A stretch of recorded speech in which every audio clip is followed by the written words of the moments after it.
Comme tu dis, j'ai mis le kayak de côté pour les podiums, les défilés, la photo, le sourire, tout ce que tu viens de dire en fait.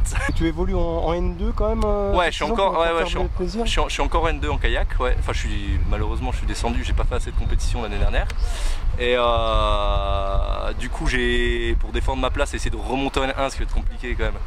Mais au moins rester en N2, je vais faire la compétition à Nancy la semaine prochaine, le week-end prochain, qui devait être à Goumois à la base, qui a été annulée, et ce qui m'arrange vachement d'ailleurs. Et voilà, que dire. Bah après, moi je m'entraîne plus beaucoup, faut dire que je m'entraîne plus beaucoup, donc je vais faire ce que je peux avec ce que j'ai, comme on dit. Bon, t'as tenu à être là pour les 30 ans du club ce samedi. Ah ouais, bah oui, bien sûr, ça me fait plaisir. Ça va être un super moment, ça permet de revoir tout le monde un petit peu. Et puis c'est quelque chose de symbolique pour le club, c'est fort, il faut qu'il y ait du monde, il faut qu'on représente un peu le jeu SN, donc c'est cool. Bon, professionnellement, on t'avait quitté à Toulouse, ou t'as dû avoir une belle rencontre là, ça a été un tournant un petit peu dans ta carrière professionnelle, explique-nous tout. À Toulouse, comment ça s'est passé? Tu veux dire par rapport quand ça a basculé en fait, c'est voilà. Ça? Ouais. Ouais, mais en fait ça tombait bien en fin de compte, parce que c'était un peu la fin de ma carrière en kayak. J'ai fini en C2 avec un pote à moi qui s'appelait Jimmy Berson, qui était du club de Bourg-Saint-Maurice. Et on s'était dit, si on fait pas de résultats cette année, on commençait à être un peu âgé, 25 ans, voilà. Et puis avec en kayak, quand on a 25 ans et qu'on monte pas, qu'on n'arrive pas dans les meilleurs, après il faut gagner sa vie, quoi. Il y a aussi l'aspect professionnel qui rentre en jeu. Et du coup ça tombait bien parce qu'on s'est pas qualifié, on n'a pas eu les résultats cette année-là, et du coup on s'est dit on arrête, et c'est là où j'ai eu cette opportunité ensuite de basculer sur la photo que je fais aujourd'hui. Alors justement là, t'es avec quelle maison, comment ça se passe? Ah ouais, c'est des agences, ouais. J'ai plusieurs agences en fait qui sont un peu en Europe, un peu partout, et une en Afrique du Sud aussi qui me représente en fait et qui me font rencontrer des clients. Je passe des castings et ensuite j'ai les boulots, voilà. Alors après les agences, je peux te dire le nom de mon agence, mais je pense pas que ça va, je sais pas si ça t'intéresse, ça va peut-être pas te parler, elle s'appelle Métropolitan. Sinon j'étais chez Elite avant, donc Elite peut-être que ça parle plus à tout le monde, mais voilà, maintenant mon agence à Paris c'est Métropolitan, l'agence avec qui je suis. Quelles sont les dernières campagnes pub que tu as fait? Ou les défilés? Alors, les dernières, ouais, alors j'ai fait un défilé Dolce & Gabbana à New York qui était vraiment sympa il y a 2-3 semaines, c'était sur un week-end en fait, je suis parti le vendredi, je suis revenu le dimanche.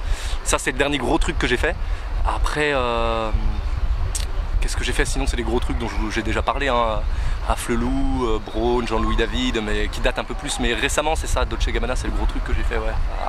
Bon, c'est un métier exigeant, plaisant, mais qui te fait voyager.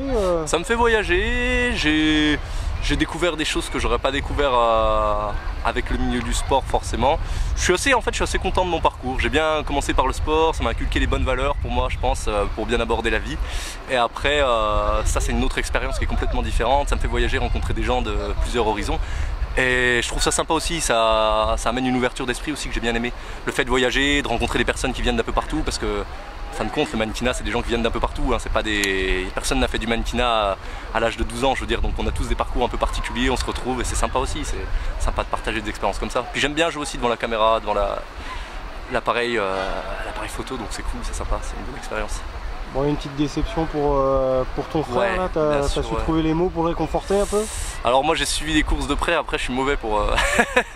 j'ai pas voulu appeler sur la lancée parce que je savais pas dans quelle mesure il était déçu. Et ouais, j'ai suivi les courses de très près, j'ai vu, ouais, j'étais très déçu, surtout que je m'y attendais pas en fait, parce qu'en voyant les courses sur la vidéo, le direct, la qualité n'est pas hyper bonne, et moi les touches je les ai pas vues. Donc j'ai pas vu les touches, donc moi je pensais que ça passait parce qu'il fait quand même le meilleur chrono sur la deuxième manche, la dernière course. La course d'avant c'est pareil, il fait, je sais plus s'il fait le meilleur chrono, mais il prend une pénalité qui se rajoute finalement, qui fait qu'il descend dans le classement. Donc ouais, puis là il finit à la porte de l'équipe de France, 4ème, c'est un peu dommage, mais c'est mieux que ça tombe, pour moi c'est mieux que ça tombe cette année que l'année olympique en 2020. Ça va peut-être lui permettre de réfléchir à la préparation et tout, et de se remotiver et de se remettre un coup de pied au cul, donc ça peut être... Ici, il peut en tirer, il peut faire en sorte que ça soit une bonne chose en fin de compte. Voilà, donc je pense qu'il saura s'en servir. C'est les défaites qui...